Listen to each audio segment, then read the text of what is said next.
let me thank every one of you. You have done your part already during your demonstration, and I'm sure everybody is nakahinga na. Okay, so we'll be starting off with our session because medyo natagalan tayo because of the time factor. No? So let's start this session in prayer. May I ask Ma'am Rose to open us in prayer, please.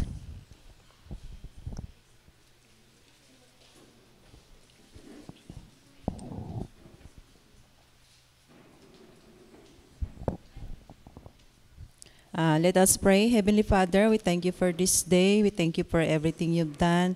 Thank you, Lord, for our health and guidance today. We thank you, Lord, we are done with our practicum this day. We thank you, Lord, for the knowledge and wisdom that you've given unto us. And Lord, as we go on to our seminar, we ask you, Lord, to continue to bless us, to be with us throughout this seminar until tomorrow. Oh God, we ask your Holy Spirit be with us always.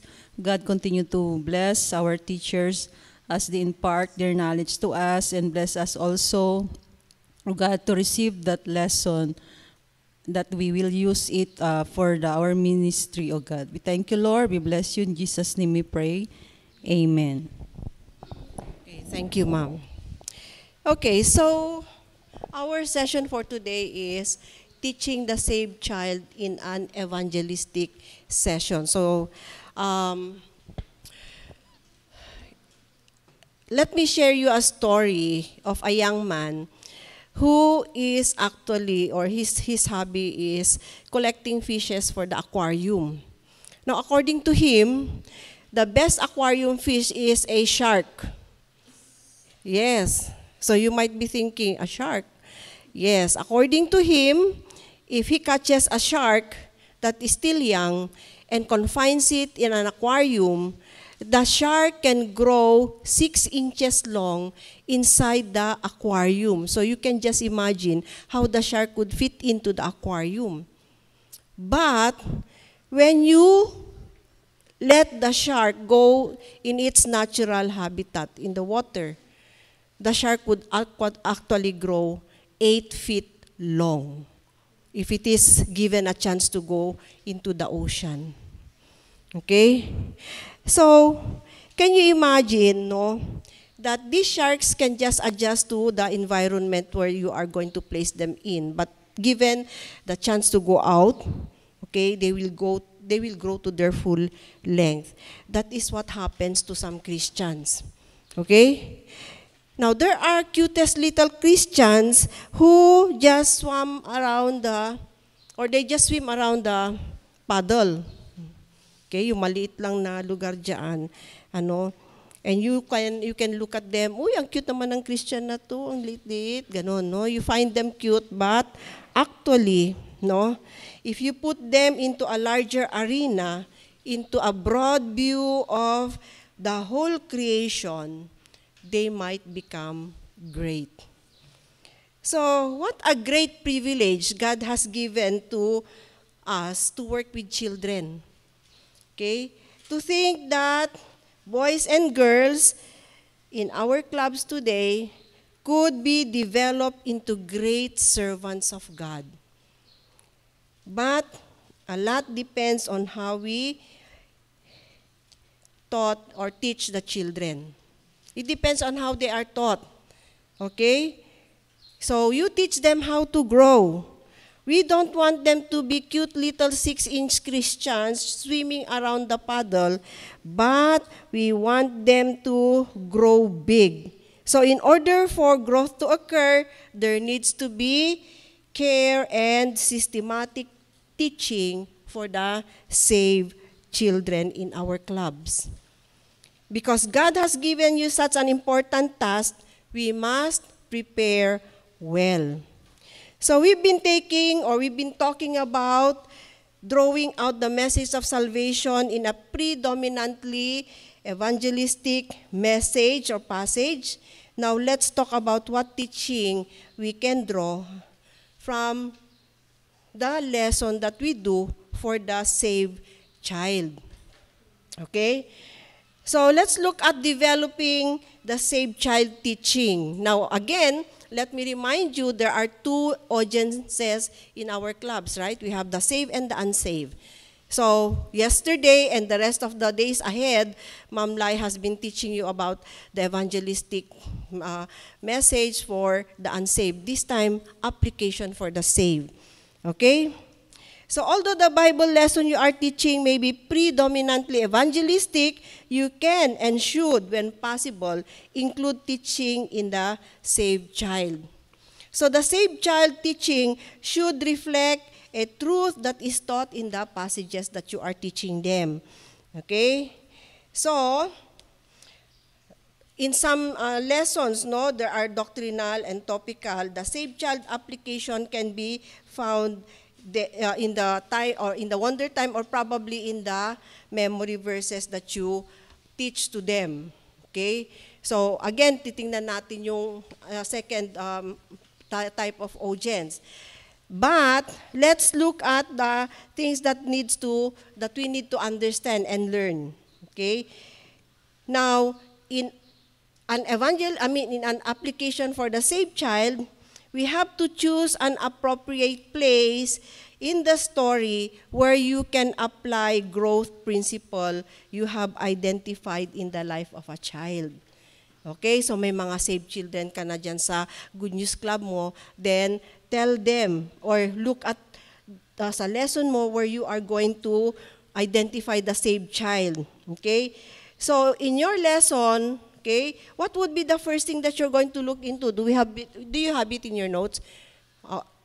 I don't know what page it is in your notes kasi bago uli yung ano nyo. What page is it? May I have the page number, please? Okay, page 66.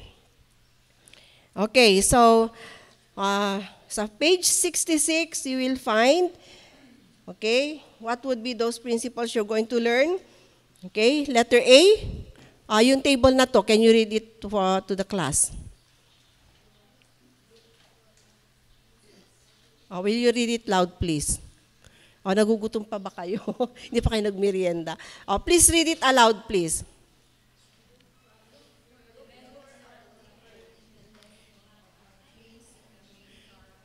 Okay, so doon sa lesson nyo, meron dyan ng isang believer or a person who has a changed life, okay?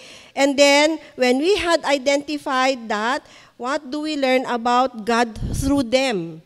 You see, again, you are looking into the qualities of God that you will see in this saved person's life. And what spiritual qualities are seen in them that apply to believers today.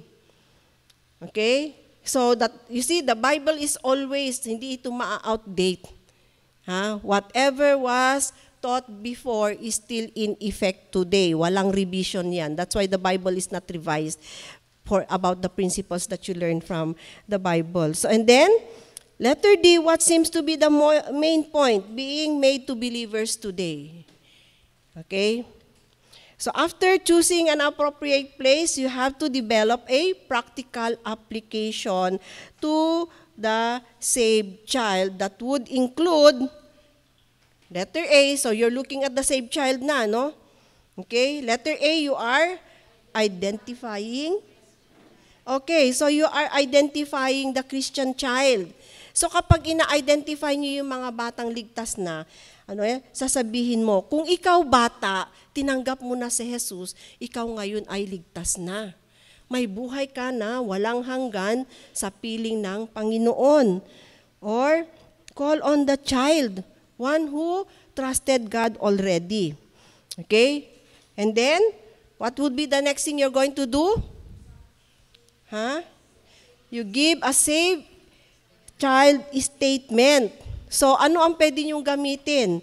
No, for a saved child statement, you can be a witness for Jesus. Okay? Pwede kang gamitin ng Panginoon para ibahagi ang nalaman mo tungkol sa Kanya. And then, what would be the next one? Examples of how the... Okay, so examples of how the truth would be applied to the child's life. So, develop practical applications. So, kagaya nun, halimbawa, si Zacchaeus, di ba, nagnakaw siya, hindi siya naging honest, Pero nung nakilala niya si Jesus, ano ang ginawa niya? Ibinalik niya yung mga bagay na kinuha niya sa mga tao. Ikaw bata, maaring meron kang nakuhang isang bagay sa mga kalaro mo, hindi mo pa na ibabalik. Dahil kilala mo na si Jesus, pwede mo itong ibalik at humingi ka ng tawad at paumanhin na nakuha mo ito. Di ba? So, yun ang pwede niyong ipakitang example. And then, scripture that would support that truth. Okay? So, siguro, doon sa Ephesians, he that stole no more. He that stole, let him steal no more. Diba? So, you can probably use that kind of scripture. Now, we are going to look at the passages that we have been learning previously because we had been looking at 2 Kings chapter 5 verses 1 to 15. So, we are going to use these questions that we have just previously looked into and then see how it is going to be applied to the saved children. So, may I call on those who have yung mga posters natin, okay? Please come up front and let's see. So, the lesson here is talking about Naaman, okay? So, please arrange yourself according to your, in order, 1, 2, 3, 4, 5, 6, 7. Meron ma'am doon sa baba. Number 1 ka ma'am Rose, ano? So, okay, doon ka sa likod, tapos babalik ka uli sa, dalawang item ba yan? Oo, so babalik ko uli pag nakita mo yung cube. Pero doon ka muna sa pinakadulo. Okay, so looking at the lesson, okay, we're going to look at the story fact. Okay? So, may I ask the one who have yung sa number 1 na story fact? Okay, please observe, ha? Please observe how it is done. Story fact number 1. The little servant girl told Naaman's wife about the prophet in Israel who could cure Naaman, verse 3. She knew that the prophet represented the true and the living God.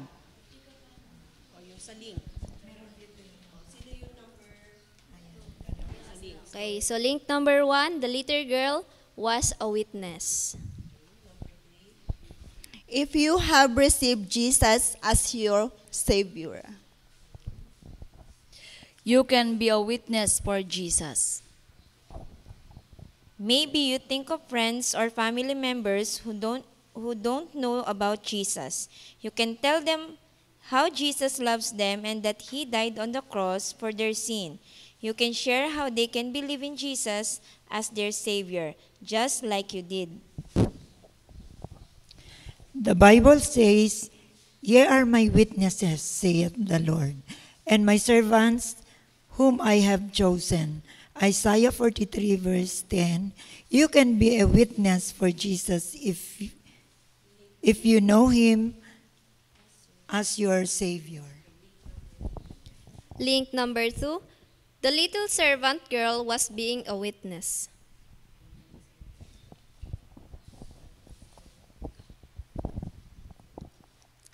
She told Naaman's wife that there was a prophet of the true and living God who could heal Naaman of his leprosy. So, thank you. So, thank you, ma'am. So, these are the narratives that we have taken out of the story. So, who is the saved person here? Huh? Was it Naaman?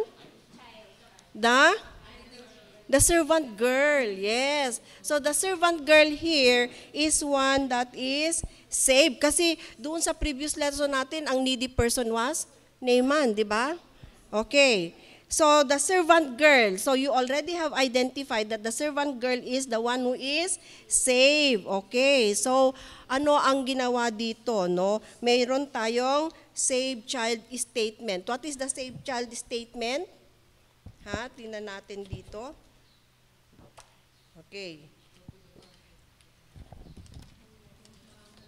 Okay, so sabi dito, you can be, or the little girl was being a witness to the child. Kasi ito yung nauna natin, no? Yung save child statement. In-identify natin muna kung sino yung na-save dito. And that is the little girl. Okay? And then, you have, okay, examples of how you can be a witness for God. Okay? So, ito na yung examples of practical applications that a saved child can do. Okay? So, the servant girl dito is one that was used by God to tell Naaman's wife about the prophet in Israel who is going to cure Naaman. Okay? And then, of course, ginamit natin yung verse. Okay? The Bible says, "You are my witnesses, saith the Lord." Okay? So this is the truth that would be applied to a child's life, okay? So, ito yung ginamit na story fact. So, binigay natin kung paano yung pinagsunod-sunod. So, you give the story fact based on the lesson that you are working on. Okay? So, the procedure for doing that, no, we have to actually, no, if you're going to learn the procedure of doing this, no, applying the truths to a saved child, we have a course that is ano na yung title ng course natin? Teaching Children Effectively 2.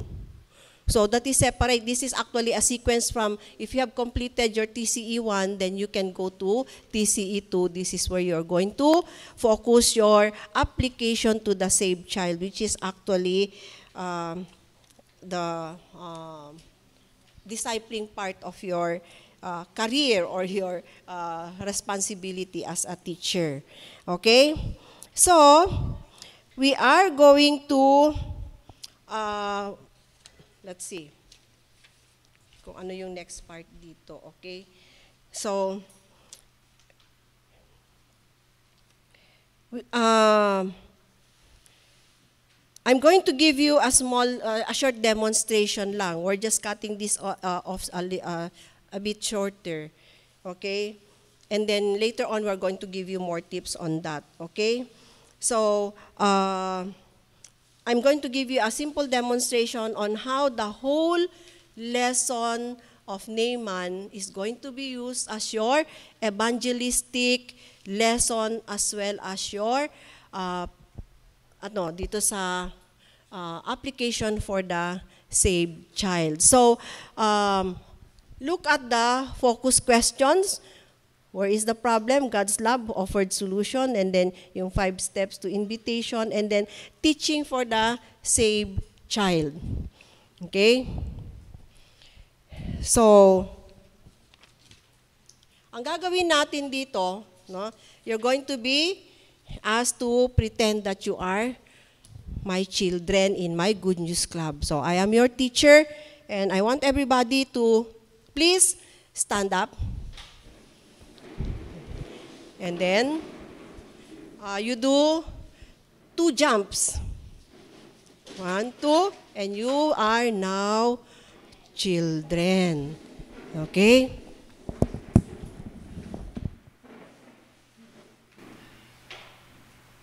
Okay, mga bata. Magandang umaga sa inyo. Ngayong araw na to, meron tayong pag-aaralan na hango sa salita ng Diyos. Ang salita ng Diyos ay totoo. At lahat ng nakasulat dito, walang kasinungalingan. May tanong ako sa inyo mga bata. Naisip niyo ba na ang Panginoon ba may pag-intindi sa isang taong hindi nagmamahal sa Kanya? Kapalagay mo, yung mga taong hindi kumikilala sa Diyos, sa palagay niyo ba, meron ba pagkakataon na iniisip nila na mahal ba ako ng Panginoon? Alam niyo mga bata, merong kwento dito sa Biblia na kung saan ipakikita ng Diyos kahit na itong taong ito ay napakasama at hindi siya pinikilala bilang Diyos,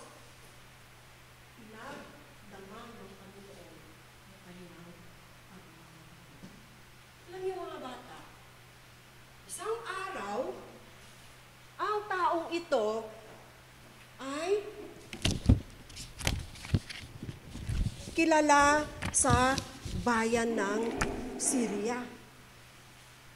Ang pangalan niya ay si Naaman. Si Naaman, kilala siya sa Syrian army. Makapangyarihan siyang kawal. At si Naaman, napakayaman niya. Alam niyo mga bata, si Naaman, napakayaman niya.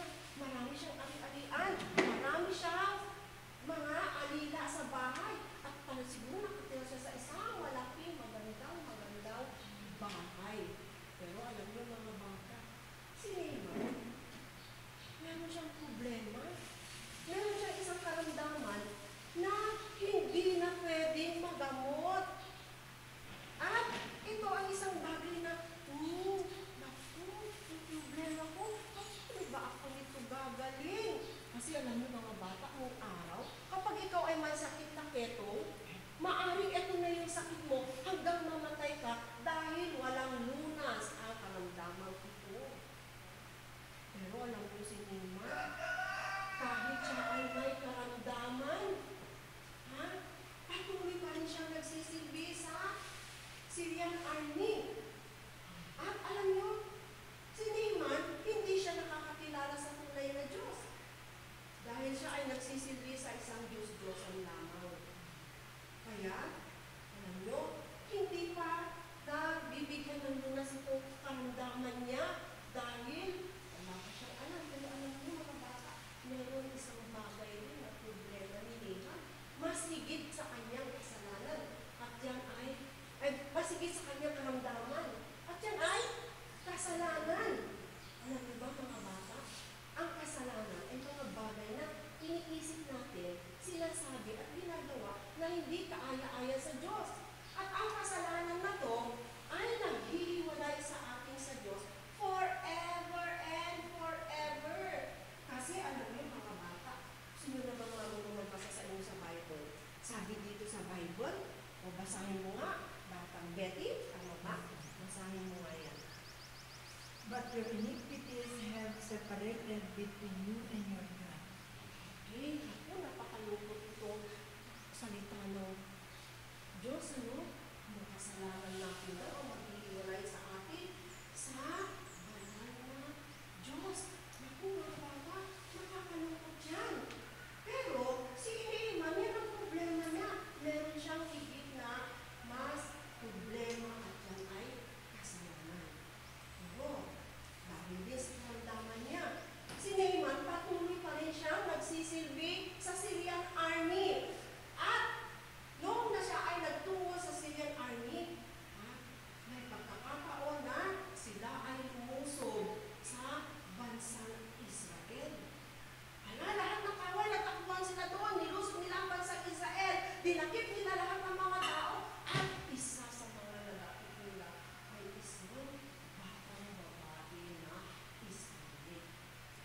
Ang batang babae ito ay dinala nila sa bansang Israel, sa bansang Syria, at doon nanilbihan siya sa tahanan ni Naaman.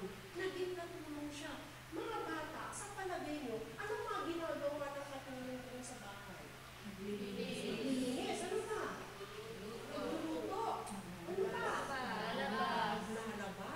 Pero, alam niyo, mga bata, itong batang ito, nakita niya na si Naaman may karamdaman. Nakikita niya, ano ba ito? May sakit yung anak ko. Pero alam niyo, mga bata, ito bang batang ito? Aksidente ba na napunta siya sa tahanan ni Naaman? Hindi. Alam niyo kasi mga bata, may plano ang Panginoon kung bakit itong batang ito nanilbihan sa bahay ni Naaman. Mga bata, dito ipinakita ng Panginoon kung paano niya minamahal si Naaman. Dahil ginamit niya itong batang ito para sabihin sa asawa ni Naaman na mayroong lunas sa kanyang sakit. Alam niyo mga bata, ganun din tayo, mahal din tayo ng Panginoon. Mahal na mahal tayo ng Panginoon. At hindi niya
bagay na pwedeng makatulong kay Naaman.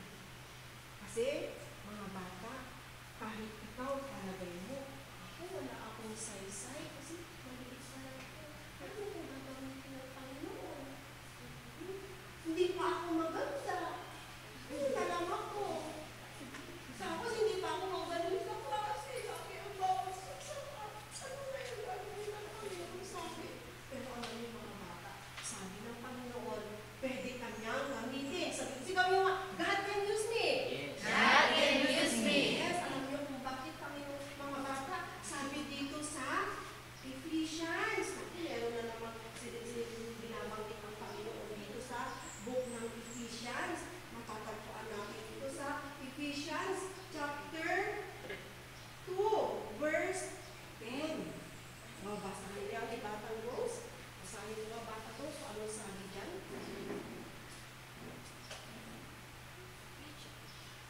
Ephesians chapter 2 verse 10. For we are his workmanship created in Christ Jesus, unto good works which God hath before ordained that we should walk in them. Okay.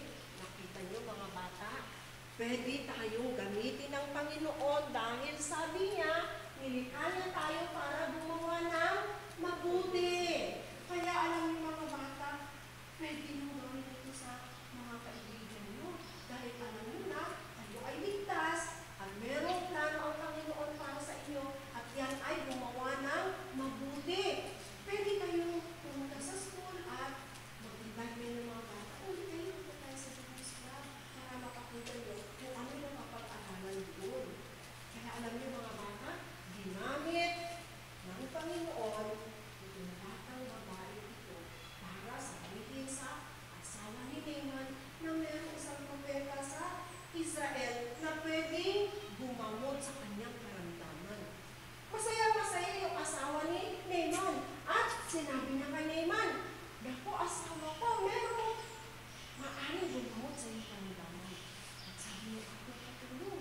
Meron daw isang propeta sa Israel na pwedeng magpagaling sa iyong karamdaman. Halika, gawin mo yun.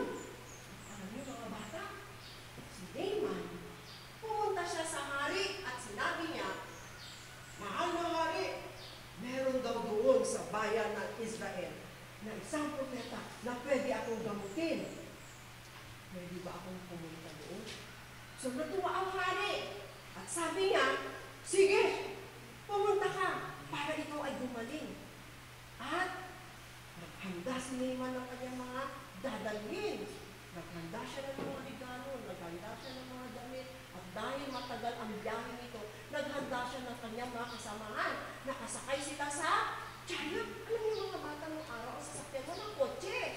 Ang sasakyan ng araw, kabayo at karitela. Tayo nga tayo mga bata. Sige nga, sakay na tayo sa kabayo. May hawak dala-dala ng karitela.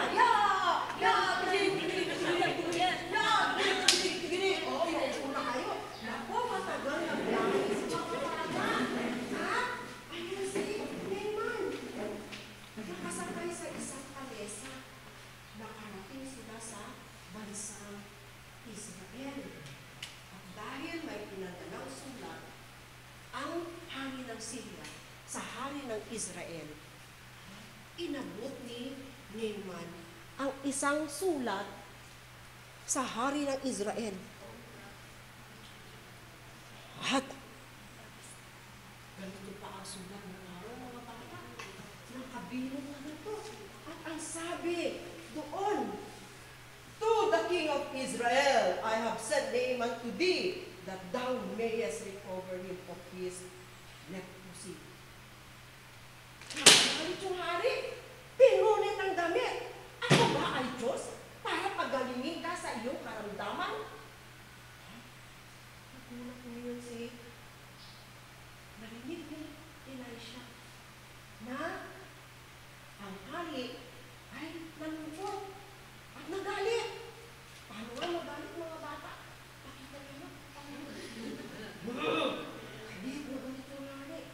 Nagsabi ng Elisha, pero paraan para magamot si Naaman. Nagpadala uli si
Dahil alam mo man, general siya o kapitan siya sa Syrian army, tapos ang sasalubong sa kanya, katulong lang.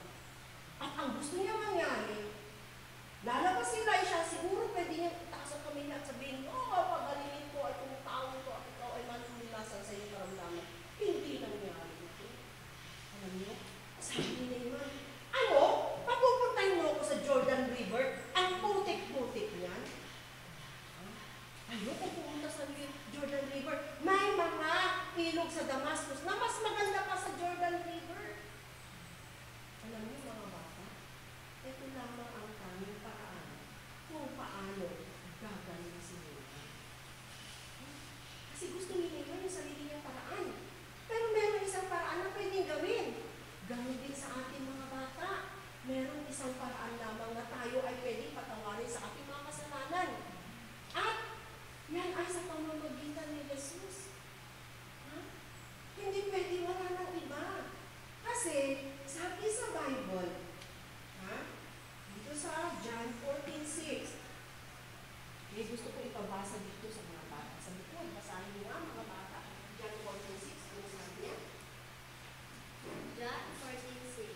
Jesus said unto him, I am the way, the truth, and the life. No man cometh unto the Father but by me. Okay, nakita niyo mga bata. Ang sabi doon, ang tanging daan lamang ay si Jesus at walang makakarating sa mahal na Ama kung hindi dahil sa Kanya. Kaya alam niyo mga bata, tayo ay magtiwala kay Jesus dahil siya lamang ang tanging daan. At dahil siya lamang ang tanging daan, bakit kaya na siya ay karapat-dapat?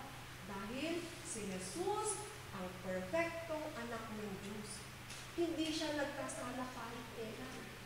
At siya ang pusang loob na umako ng ating mga kasalanan. At ano nangyari sa kanya? Ipinako siya sa krus. Dumanak ang dugo. At siya ay namatay, inilibing, at noong ikatatlong araw, siya ay nagbabalik ayon sa salita ng Diyos. At ngayon, nasa langit na siya. Kaya siya lamang ang aming paraan para tayo ay maligtas sa ating kasalanan. Ganon din kay Naaman. Isang paraan lamang yan kung paano siya pwedeng gumaling sa kanyang karamdaman. At ano yung mga bata? Lumublog sa Jordan River ilang beses. Makita nyo, ayaw niya kasi alam mo si Naaman dahil mayabang siya. Gusto niya yung sarili niyang kaparaanan. Dahil sa mahal niya, umalis na naman si Naaman. Hindi pwede ito. Ayaw ko nito. Pero sabi ng kanyang mga kawal, Sir, sige na po. Gawin niyo yung pinagagawa. Napakasimple lang naman. Kung yan ang talagang magpapagaling sa'yo, edi pumunta ka lumusong sa Jordan River. So, ang ginawa ni Naaman, sige na nga, kahit na ayaw ko, butik-butik ng ilong na yan. Ayaw ko pumunta niya sana, pero wala eh. Sige, sumuka ko lang. Sige, tayo mga bata, kunyari tayo sa ngayon, punta tayo sa ilong. Sige, tayo. Sige, tayo. Kunyari, lulusong tayo sa ilong. Tapos, napadami yung ilong natin. Ipausap na tayo ng 2 beses. Pag ready go.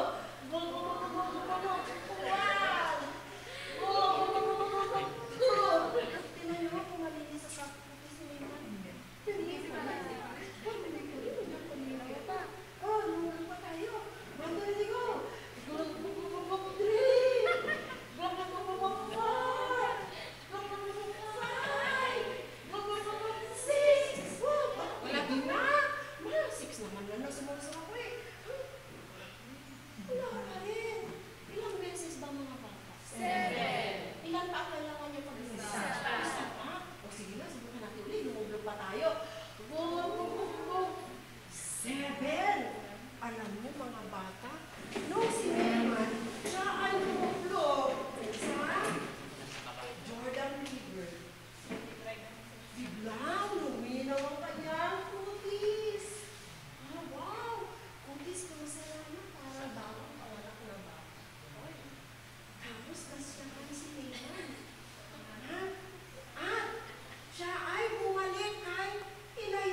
siya lamang ang nakakapagpagaling sa ating karamdaman.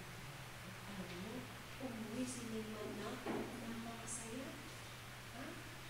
Kaya, kung hindi sinunod ni Naaman ang pagpunta sa Jordan River, maaring hindi siya nalunasan. Diba? Umuwi si Naaman at sabi niya, Elisha, marami akong dinalang regalo, ibibigay ko sa iyo bilang ganti sa pagpapagaling mo sa akin. Alam niyo mga bata, tinanggihan ni Elisha ang regalo dito. Kasi, ang regalo na binibigay ng Panginoon sa atin ay libre. Walang kabayaran yan.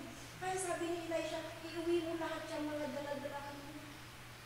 At umuwi si Naaman na nagsasaya. Alam niyo mga bata, tayo rin. Magiging masaya rin tayo kung tayo ay susunod sa kung anong kaparaanan na ginawa ng Diyos sa atin. Dahil nga, si Jesus lamang ang tanging daan tungo sa langit, dapat tayo ay magtiwala sa Kanya.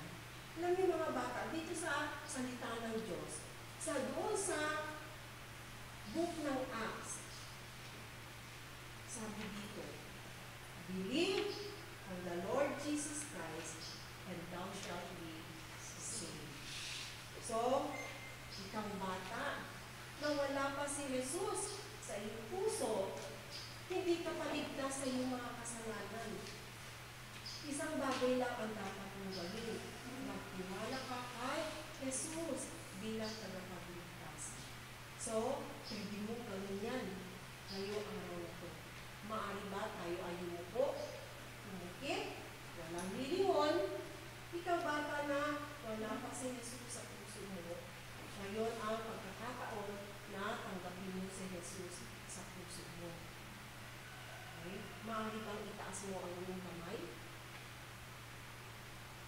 Okay, pwede nyo na ibaba. Pwede nyo na imulat ang inyong mga mata. Okay? Yung mga batang nagsipagtaas ng kanilang kamay, pwede ba na bago tayo magmerienda, tingnan nyo si Ma'am Lai at saka si Ma'am Esther at ipakikita niya sa inyo ayon sa salita ng Diyos kung paano nyo lubusan makilala si Jesus at magtiwala sa Kanya. Okay? So, dear friends, everybody, ganda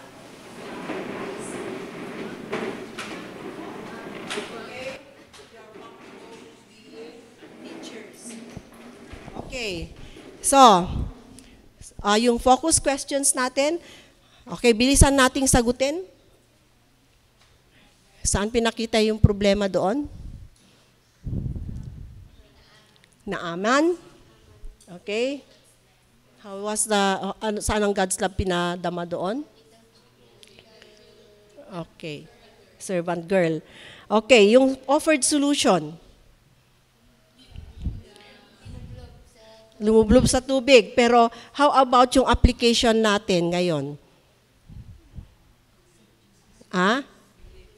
Believe on, okay, yung offered solution is John 14:6, di ba? I am the way, the truth, and the life, the only way.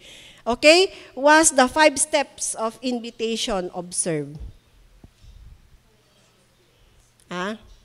Anong ginawa sa bata? Anong ginawa sa bata? Pinapikit, pinagtaas ng kamay, binigay yung salvation verse. Ano yung salvation verse natin? Anong ginamit nating salvation verse dito sa demo? Okay, Acts 16:31.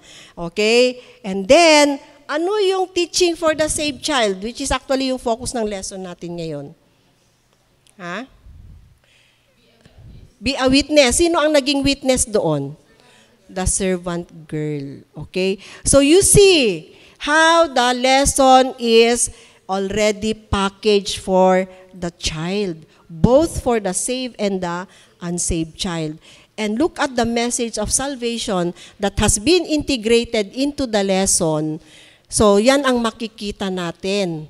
Okay? So pag nag-prepare kayo ng evangelistic Bible lesson natin, Okay? Because you will be preparing for your practicum tomorrow. Okay? So here are the tips for you to follow. Okay? Prepare an abbreviated outline to put in your Bible as you teach. Okay? You may use the sheet on page 147, your student manual. Okay? And then, plan to read from the Bible at least 3 times during the lesson. Okay, this could include story facts and application verses. And the invitation verse should also be read, just like what I did kanina. Okay? And practice telling the lesson several times out loud using your visual aids because your visual aids will be given to you. Okay? You have been taught how to handle your visual aids, so practice. Okay? And of course, okay, time your lessons. How long would it be, Ma'am Lai, for the BL tomorrow? Okay, 18 to 20. So please let us not exceed dun sa time frame natin. Okay? And of course, you have your evaluation sheet. So turn to that page. I don't know what page it is. Diyan sa manual nyo, yung evangelistic. Okay, 151 because mine is 157. That probably would be the old manual. Okay? Okay, so, okay. When you do your demonstration, we are going to, you will be assigned just like what you have been doing during these 2 days that you have been doing your demonstration lesson. Okay, so we have 8 sessions. Is it 8? Yes. Okay, and going into this great detail of how to apply Bible lessons both for the unsaved and the saved children in our classes. Why do we do this kaya? Huh?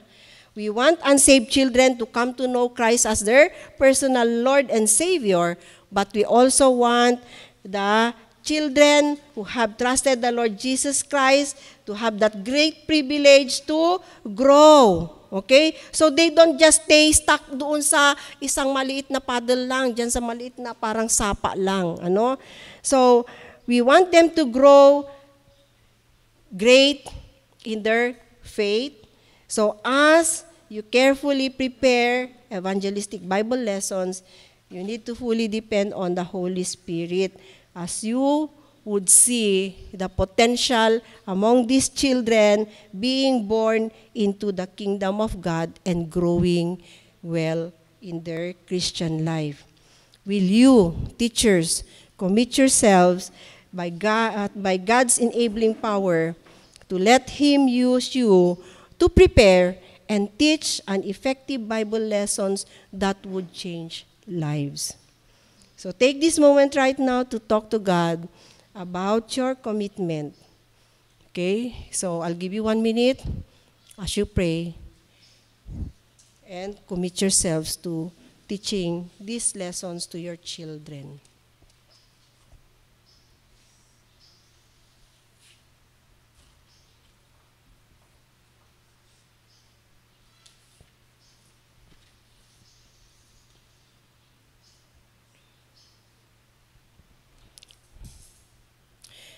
Okay, thank you.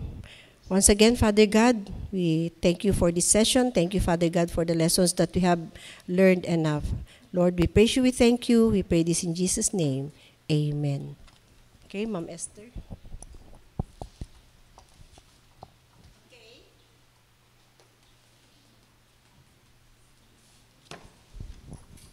Kala.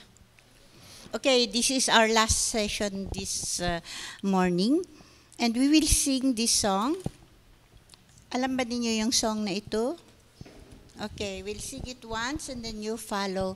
In the hearts, in the hearts of the little children you are sowing. See today, precious souls are in your keeping. God requires them at your hand. Be not weary in well doing, though your labors cause you pain. There has always been a harvest in the sowing of the grain. Holding on to the vision, holding on to our mission. If your work has once begun, never leave it till it's done. Holding on to the vision, never give up to our mission. The crown of life awaits us if we fight and finish the cross. One more time.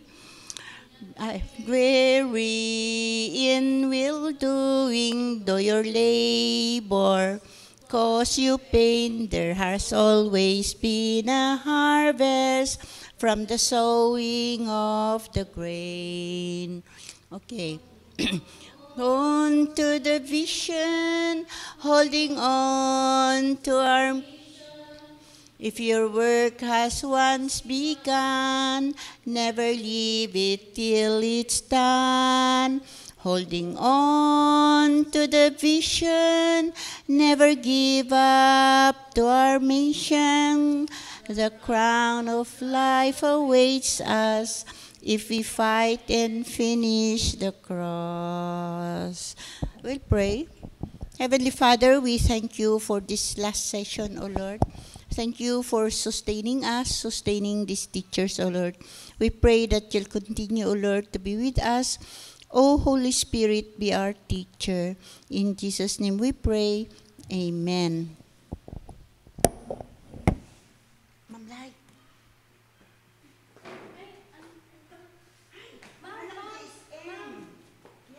Ma'am, di ba ako nang umayak ada ibagam? Ay, winin niya si Kadya may sana Grace? Yes, ma'am. Yes. Sige, sige. Ako roon ka lang. Sige, sige. Basta, ni-receive mo ni Jesus Christ as your personal Savior. Save ka. Congratulations, congratulations. Sige, thank you, ma'am. Oh. Okay, so. What's wrong with the picture? Yeah, the teacher is in a hurry. Is this what counseling a child for salvation really is? No, of course not. Counseling is not a matter of telling a child he or she believes. Counseling is asking key questions to check the child's understanding and guiding him to a decision. You guide the child to a decision.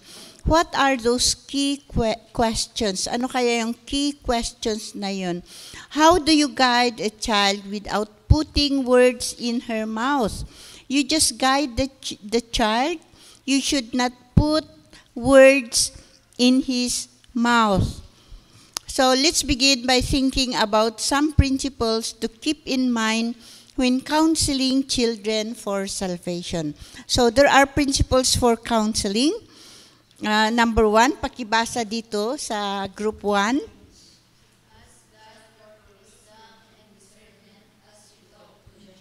Okay, always pray and ask God. Number 2, sa second row. Second po, kay Ma'am kay Sir Elvis. Always use God's word as you counsel. Okay. Let the child see the verses. Okay, so you always use the word of God for counseling. Kahit po sa sa adult counseling, the word of God is enough. We do not, for us Christian or biblical counselors, we use the Word of God or the Bible. It is enough. We do not have to use any other book like psychology books. Actually, nung kumuha ako ng biblical counseling, we do away with psychology. It has not been proven. But the Word of God is proven and it is true. So, always use God's word as you counsel. And then number 3, sa next na row, pakibasa malakas. Find a quiet place away from distractions if possible. This should be a visible place. Okay, so find a quiet place And then it should be a visible. Sa aming church po, puro glass po yung partition ng aming church. Kasi gusto nila na visible lahat ang ginagawa namin, especially sa counseling. And then number 4, dito po. Number 4. Okay, wag naman kayong sumisigaw. Speak with a low, reverential tone. Okay, number 5, doon sa likod.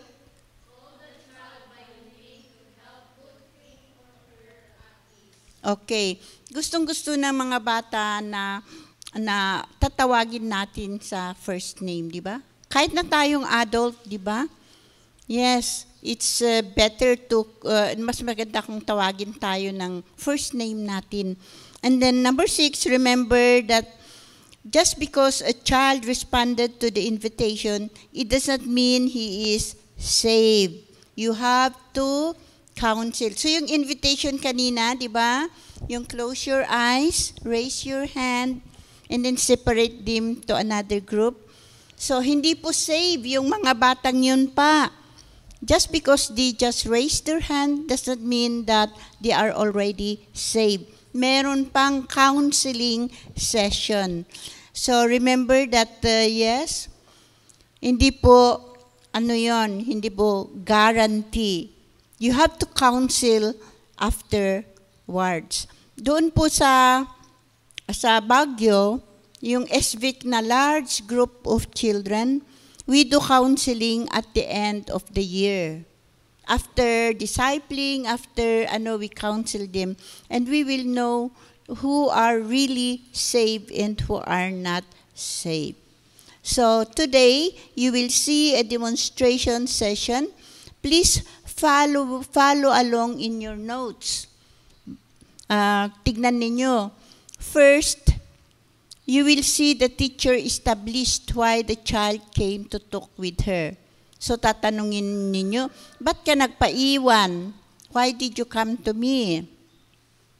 And then, look for what question are used in reviewing God, the need in the way. So review natin uli doon sa wordless book.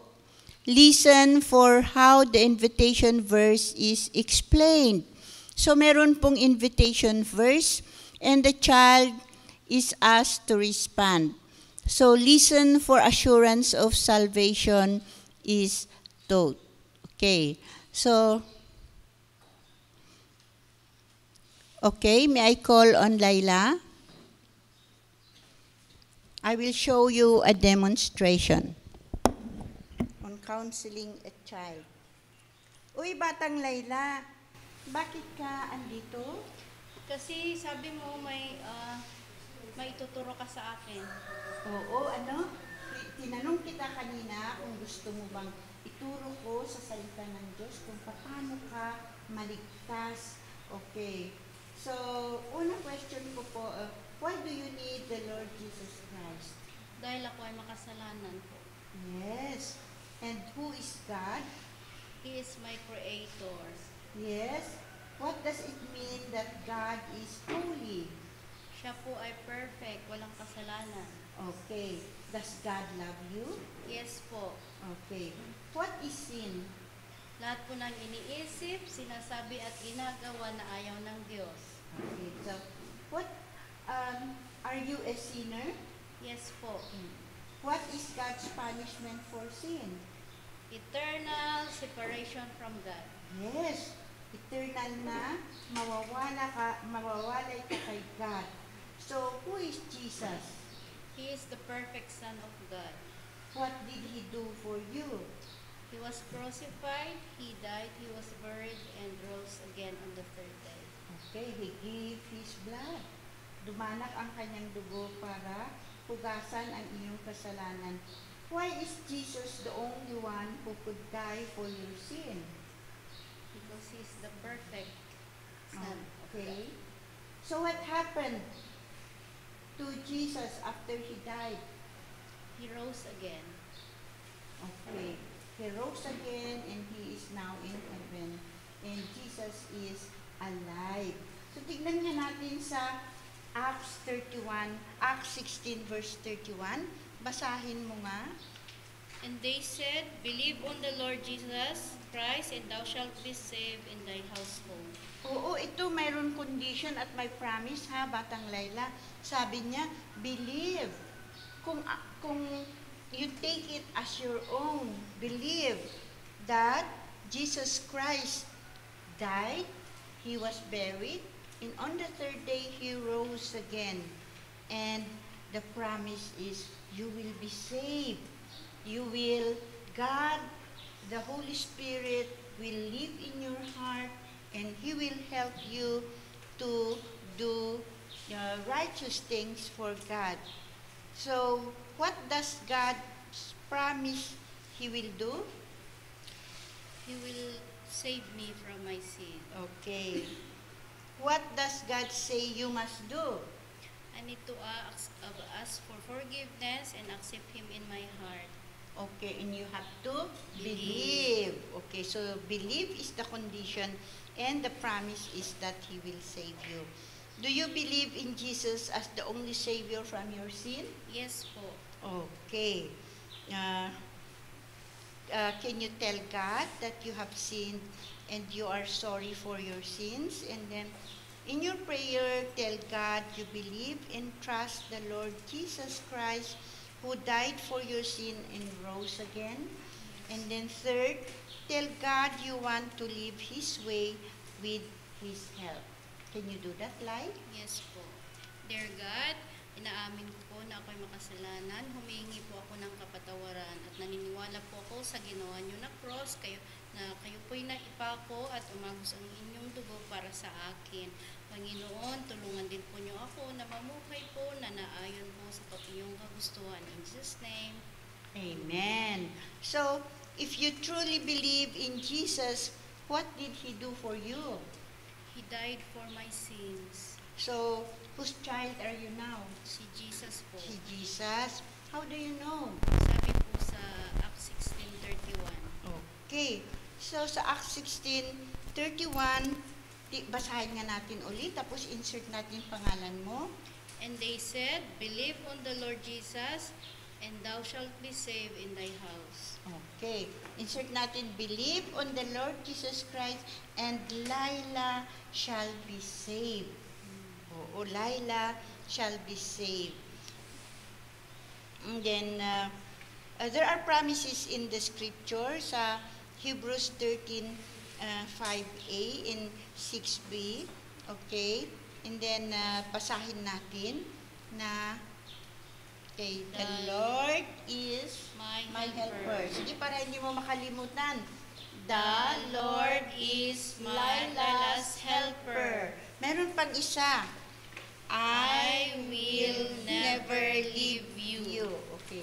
I will never leave Laila. Okay, so yun yung mga promises ni God sa'yo.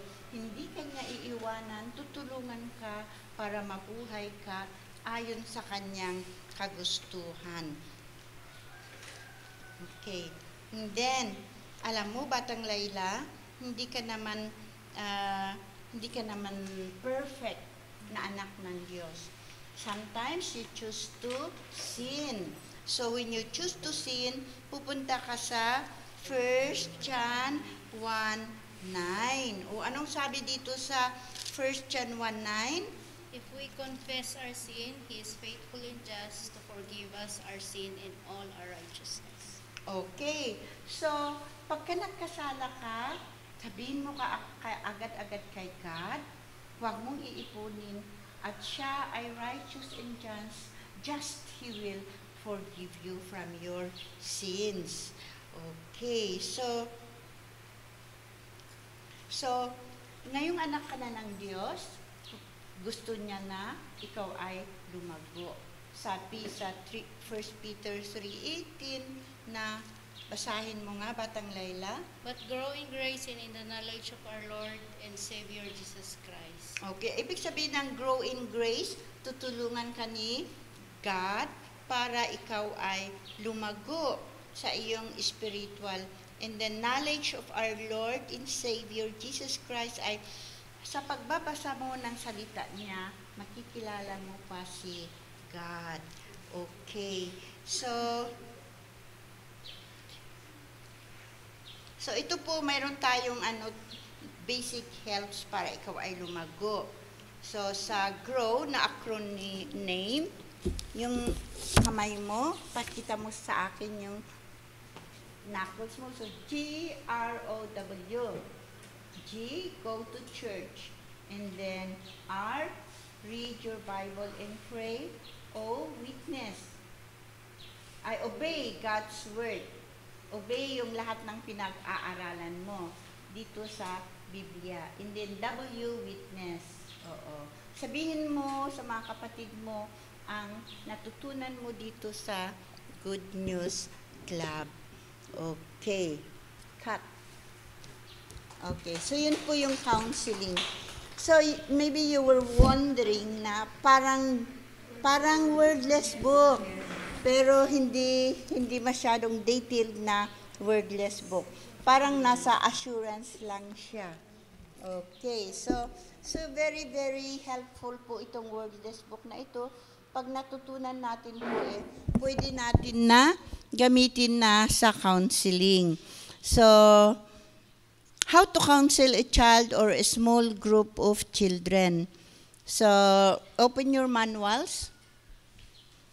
Establish with the child his reason for coming. Kaya ano yung tinanong ko doon sa bata? Bakit ka nagpaiwan? It is to discern his understanding of his need, the way of salvation, and how to receive Christ as Savior. Also include instruction in assurance from the Word of God, the basic teaching of 1 John 1:9 na palagi po nating nakakalimutan, and brief instruction in growth. And include below are some examples, sample question. Not all questions will be asked again. So select. So, why did you come to talk to me? What is it that you would like me to talk about? And perhaps the child responded for a reason other than to receive the Lord Jesus Christ. The teacher should counsel the child according to the response. Hindi yung ganun na, uy, bakit ka nagpaiwan, batang alpha? Kasi nagugutom ako. Ay, hindi. Huwag ka munang mag-fasting ka muna, mag-counsel muna tayo. The child is not yet ready. So, ang gagawin po natin, siyempre, pakainin mo natin yung bata. So, respond according to the need of the child. Okay? And then, if the child indicates he wants to talk about salvation, as is today the first time you have received on Jesus Christ as your Savior. So, tanungin po natin kung first time nila. Kasi may mga bata na pabalik-balik. Oo. O yung pagaya-gaya, di ba? So you have to ask, first time mo ba ito na magpa-counsel? If the child indicates that he has believed on the Lord Jesus Christ before today, ask question to discern whether true conversion has taken place. You still have to ask question. It could be, the question could be, maybe, baka kung paulit-ulit po yung bata, maybe there is an unconfessed sin. Baka naalanganin siya kasi nag-receive siya tapos nagkasala siya. And then, another one, he or she may not be sure of her salvation. Baka wala pa siyang assurance of salvation. Parang alanganin siya. And then, okay, if the child responds to the first question by saying he wants to talk to you about receiving the Lord Jesus Christ, continue with the following question. So, review with questions about God, alam po natin, the need and the way. Choose from the following questions as needed. So, according to his answers, ask additional questions to see if he understand what is sin, its consequences, and his own sinful condition. So who is God? Ask what does it mean that God is holy. And then personalize teaching on God by asking the child, does God love you? And then you can show the verse about God's love that was used in the lesson. So ano po yung verse na use sa lesson? Ano po yung verse? Acts 16:31. Why do you need the Lord Jesus Christ? Okay. So what is sin? If needed, review Romans 3:23. Tanungin mo sa bata, are you a sinner? May mga bata, ayaw nilang tanggapin na sinner sila. So you ask further question. Kung sabi ng bata na, hindi, sabi ng mama ko, mabait daw ako eh. Tanungin mo, napalo ka na ba ng mami mo? And then the child would say, yes. And then, bakit? Gumawa ako ng nagnakaw ako. Oo, nagkasala ka. Kaya ka pinalo ng mami mo. Kaya ikaw ay makasalanan. So, kailangan na iikot-ikot mo yung bata para makita niya na siya ay makasalanan. So, the teacher should continue asking questions until he is satisfied the child understands and recognizes that he is a sinner. It's so important that a child or an adult should recognize that he is a sinner. Kasi kung perfect siya, wala siyang kasalanan, ano pa ang kailangan? Di ba? Wala na? No problem, no solution. Di ba? Palagi natin pinag-uusapan yan sa But there is a problem in the heart of the man, and there is always a solution. And the solution is always Jesus Christ. So, tatanungin natin na may punishment ang sin. There is a punishment for sin. You cannot do away with sin. Many people today, they continually commit sin kasi hindi nila alam na may kaparusahan ang kasalanan. Kahit na yung adult, mga politician natin, palaging nagkukurakot. Ang dami-dami na ng pera. Pungpungan daan, tikwartada.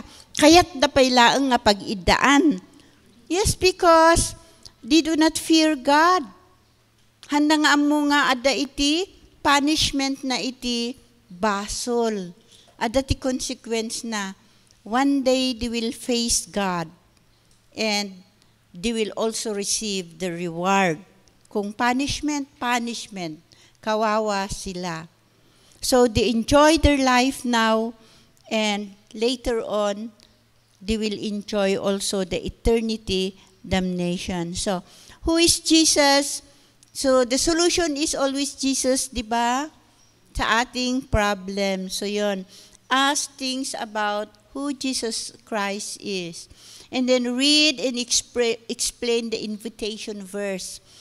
Always explain verses. So review the condition, the promise verse that was used in the invitation. Let the child read from the Bible. So kanina, we learned about the condition and the promises. May condition po si God. Believe, and then you will be saved. Okay, so explain the verse clearly, phrase by phrase, so the child can understand and appropriate salvation. Putting the child's name in the verse will help him personalize it. What does God promise He will do? Ask the child.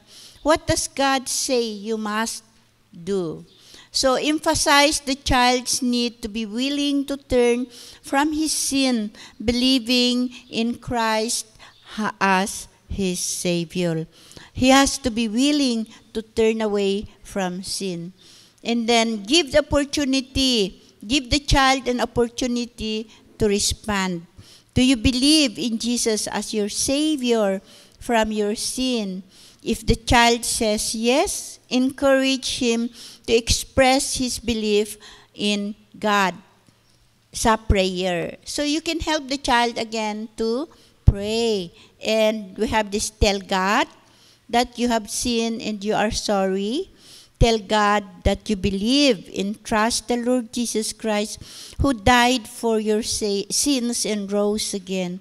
Tell God you want him to change you, so his help you can live his way. And lastly, give him assurance of his salvation sa questions based on whatever condition, promise, verse was used. If you truly believe in the Lord Jesus Christ, what did he do for you? Okay, so the child will answer. Or, whose child are you now? Or, has God saved you from your sins? So remember all those questions, followed by, how do you know? Paano mo nalaman? So take the child back to the invitation verse and put his name in the verse, emphasizing God's promise for salvation. Help the child see that if he met God's condition, believing or receiving, God has kept his promise, making him his child or saving him from his sin.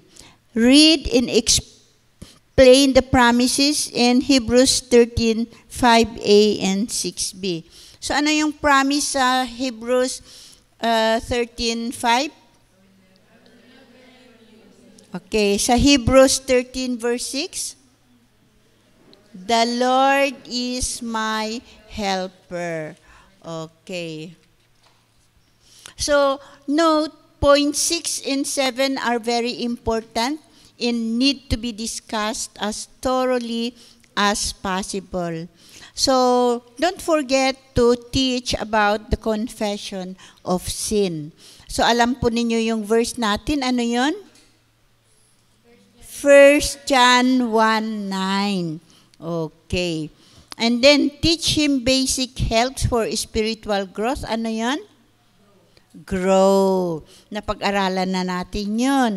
Okay, so be sure to show CEF tracts and follow-up materials currently being used in your area.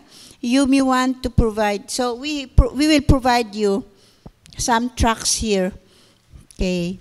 So other counseling sessions. Okay.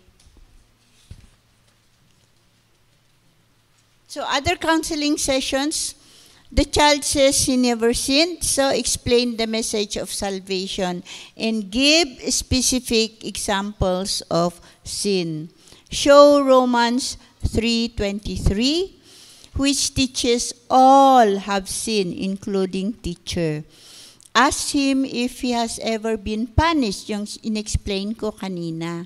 And then, if the child is timid or not responsive, siyempre may mga batang ganon, put the child at ease by sharing your own examples of sin. Let the child whisper his answers to your question if he doesn't feel comfortable saying them out loud. So, can you whisper in my ear? Okay, yan. Explain to him to receive the Lord Jesus when he is ready. Give him an appropriate tract to read. The child is very young and does not seem to understand. Ang bata-bata po ng bata. So remind him God loves him and the Lord Jesus Christ wants to be his Savior. Okay, so sa mga bata, huwag na natin explain na dumanak ang dugo ni Hesus Kristo. Matakot po yung bata. So, the Lord loves him. He has given Jesus Christ to save him from his sin. Encourage him to continue coming to Bible class so he can learn more and more about Jesus. So, as we go along with our classes, the children will learn step by step kung first time, hindi pa siya ready to receive Jesus Christ, there is always a second time, the third time, fourth time. Ulit-ulit po tayo hanggang nakasaksak na yung gospel sa puso ng bata. Ije bayabas, ibagam lang nga, who is Jesus? Agtririyaw, dagi ubing, Jesus is the perfect Son of God. Akala mo nang aano sila, parang nanglilibak sila. Pero you know what? Kahit na ganyan ang attitude nila, when they grow up, magkaroon sila ng problema, they will remember that Jesus Christ is the solution to their problem. So kahit na hindi ngayong bata sila, they can recall. So the committee, our committee chairman today, Brother Rolly, he was na-share sa kanya yung wordless book when he was young, and he never responded. But when he grew up, he went to Saudi Arabia, naalala niya yung wordless book. And he began to preach to those people. He began to, siyempre sa Saudi Arabia, maraming problema doon, homesick yung mga trabahador, maraming problema, siguro yung mga relatives nila, they keep on asking pera, na-i-stress na yung mga OFW, and Brother Rolly held and shared the gospel to them. And now, Brother Rolly wanted all his apos, gusto niya na dapat save, dapat mashiran lahat ang apo niya ng wordless book because it helped him during his childhood. Hindi po noong childhood niya ay naging naging save na siya, but noong matanda na siya. So, ganun po yun. Kirkiran ti, Holy Spirit, dagitay inmula tayo, ijay puspuso, dagiti ubing, kat one day, they will realize that they are a sinner. They have a problem of sin. And the only solution is Jesus Christ. Ganun po yun. So the child is curious and responds because others did, yung gaya-gaya. So ask him question to discover why he came to talk to you, and ask him about the plan of salvation to determine if he understand. And then review the message of salvation, taking this opportunity to lead him to Christ if possible. And then give him a tract. The child does not know why he responded to the invitation. So pupunta yung child sa'yo. Why did you come? Teacher, hindi ko po alam eh. Adati kasi nga ubing. So, anong gagawin mo? Take advantage of the no, makasihan mga iba, mamudgaya mga amo, ang kan agawid kan. No, you have to take advantage of the opportunity to present the plan of salvation again. Okay. Take the necessary steps according to the answers of the child. If the child dominates the group, ask question of different children in the group, calling them one by one. So sa aking essay class, you call them one by one. Sino nga ba si God o Batang Alpha? Anong ginawa ni Jesus sa'yo, Batang Betty? Ganon, in a large crowd. So, hindi po iisa yung sumasagot. And then, encourage the dominating child to let other participate. Talk with the child personally about the problem if he persists. Meron talaga yung nag-aagaw pansin na mga bata. So how do you counsel a large group of children? Like yung sinabi ko kanina na yung klase na 50, lahat sila. So parehas din po sa one-on-one. Ganun din po yung gagawin mo. Pero you just ask question to individuals. And then sa prayer po, i-guide po ninyo. Okay, mga bata, let's pray. First, ang ipag-pray natin is, sabihin nyo kay God na you are a sinner. Sige po, lahat. Sa puso ninyo, you do not need to speak out. And then tell God that He will help you. Ganun po. So, same.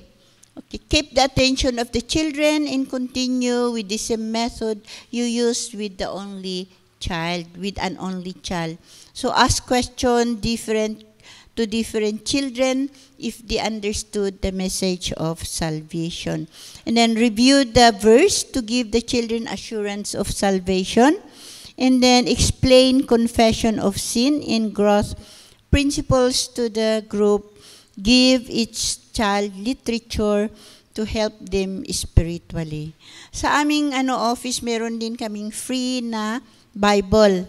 Galing po sa Cebu yun. Yung generic, meron din ba kayo dito? Generic? So, we need to send you some. Pag meron kami, kailangan. So, we have to contact Pastor Brian. So kanina, nakita po natin yung sablay na pagka-counsel. At nakita po din po natin yung demo, that is the correct way of counseling. Your counseling session are going to be the point of life or death decision for some children. It will be between life and death. It will be very important to the life of the child. Will you, teachers, take the time to ask thought-provoking question and gently guide children to that decision? Will you? Shall we pray? Heavenly Father, we thank you for this session. Lord, this is between life and death for the life of the children, Lord. I pray, O Father God, that these teachers will be willing, O Lord, to give an extra mile to counsel, O Lord, the children that they share, in whom they will share the gospel. We pray, O Father God, that you will bless them, O Lord. Remind them, O Lord, the procedures and the principles of counseling. And Lord, we even thank you for the food that is prepared before us. Thank you for those who prepared the food. Thank you for their heart, O Lord. We pray that you will bless them more, O Lord, so that they will serve you, O Lord, more joyfully, O Lord. Give them the strength every day. And Lord, we pray for the sources of this food. Bless also those whom you use, O Lord, to provide this food. So we bless you, we glorify your name. In Jesus' name we pray. Amen.